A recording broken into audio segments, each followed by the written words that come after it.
Persaingan keras langsung tersaji di pekan-pekan awal Indonesia Super League. Kompetisi kasta teratas tanah air ini semakin sulit ditebak karena banyak tim yang sama kuatnya. Sebut saja ada Borneo FC yang musim ini masih tancap gas sejak pekan perdana.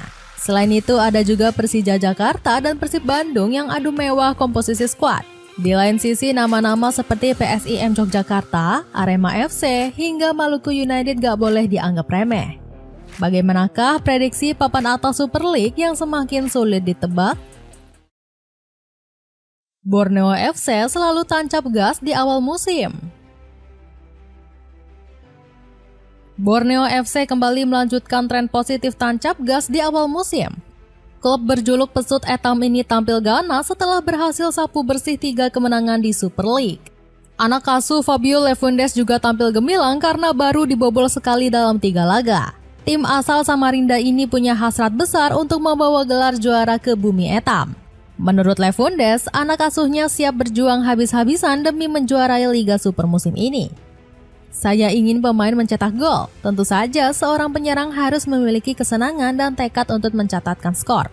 Tapi yang lebih penting dari itu adalah kami memenangkan pertandingan. Apalagi skuad Borneo FC kini punya komposisi skuad yang lebih solid. Buktinya, Joel Vinicius menjadi ujung tombak tajam di depan gawang lawan dengan catatan 2 gol. Di lain sisi, hasil yang diraih Borneo FC melampaui ekspektasi berbagai pihak. Alasannya karena Pesut Etam tak dianggap sebagai unggulan juara di Liga Super. Bahkan, keputusan memilih Lefundes sempat dipertanyakan berbagai pihak, sebab rekam jejak pelatih asal Brazil tersebut secara statistik dianggap kurang mentereng. Alhasil, Footy Rankings memprediksi kemungkinan Pesut Etam menjadi juara cukup tipis. Sebab Borneo FC cuma punya peluang 11% untuk meraih gelar Liga Super. Malut United dan PSIM kuda hitam baru. Persaingan juara Super League akan semakin meriah dengan hadirnya tim-tim kuda hitam. Salah satunya terlihat dari Malut United yang semakin konsisten musim ini. Sebelumnya, Malut United berhasil menjadi tim kejutan di Liga Indonesia musim lalu dengan finish di posisi 3. Alhasil, situasi ini membuat Laskar Kiraha menjadi tim paling diperhatikan musim ini. Bagaimana enggak, pasukan merah berhasil memboyong sejumlah bintang juara yang berasal dari Persib Bandung. Sebut saja Gustavo Franca, Ciro Alves, hingga David da Silva yang berasal dari pasukan Pangeran Biru. Bahkan, Troin menjadi andalan Persib musim lalu juga berhasil dibajak Malut United. Meski begitu, kiprah Malut United di Super League musim ini malah tampak inkonsisten. Buktinya, Laskar Kiraha hanya meraih 1 kemenangan dari 4 laga awal di Liga Indonesia. Meski begitu, Henry Susilo mengaku kalah, Malut United akan segera bangkit dan menjadi pesaing juara di musim ini. Kami kecewa dengan hasil ini, tapi perjalanan masih panjang. Saya optimistis Malut United akan kembali ke penampilan terbaik pada pertandingan berikutnya, ucap pelatih Malut United tersebut. Di luar dugaan, PSIM Yogyakarta justru jadi tim yang menjadi kuda hitam musim ini. Tim ini berhasil merangkak ke posisi 4 klasemen sementara di bawah asuhan Jean-Paul van Gastel. Konsistensi PSIM terlihat dari tim ini yang bisa menjalani laga-laga berat tanpa kekalahan. Bahkan, Laskar Mataram buktinya berhasil membungkam Persebaya di pekan pertama Super League. Gak heran kalau perkembangan pesat PSIM ini mendapatkan perhatian langsung dari Denny Lanzat. Asisten pelatih Timnas Indonesia ini disebut terkesan dengan taktik jenius dari Van Gastel. Coach Jean-Paul van Gastel berkesempatan bertemu dengan Denny Lanzat, asisten pelatih Timnas Indonesia. Tulis akun PSIM di Instagram resminya. Adu gengsi Persib Bandung dan Persija di perebutan juara. Sorotan perebutan gelar juara Liga Super tertuju pada 2 tim legendaris tanah air. Persija Jakarta dan Persib Bandung sedang bertarung ketat demi merengkuh trofi Liga Super. Tim Macan Kemayoran menjadi salah satu skuad yang tak terbendung. Bermodalkan pemain asing yang mayoritas dari Brazil, Persija berhasil tampil unbeaten musim ini. Sebut saja seperti Alano Lima, Van Basten Sosa, dan Gustavo Almeida.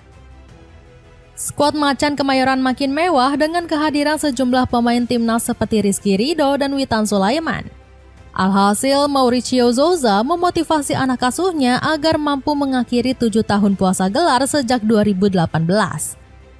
Saya berbicara dengan tim di ruang ganti. Kalau ingin jadi juara di situasi seperti ini, mereka harus tampil tangguh, ungkap Coach Zoza.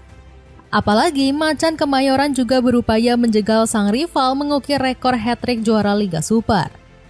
Pasalnya Persib sangat serius membangun skuad dengan komposisi bertabur bintang.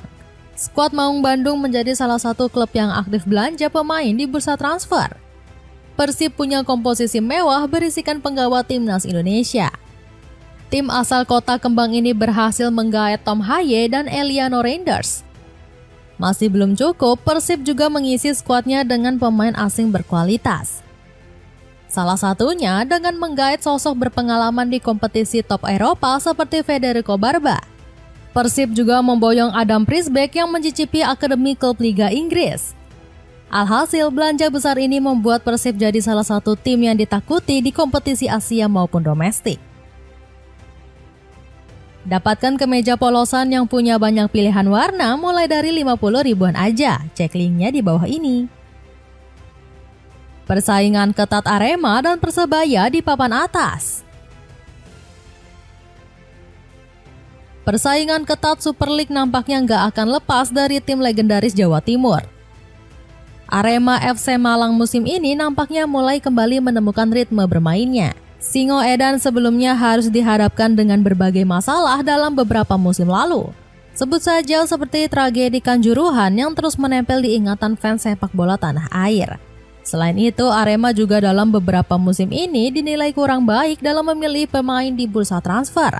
Buktinya bahkan terlihat dari Singo Edan yang terpuruk di posisi 10 klasemen musim lalu. Meski begitu, sejumlah masalah ini pada akhirnya berhasil diperbaiki oleh Arema.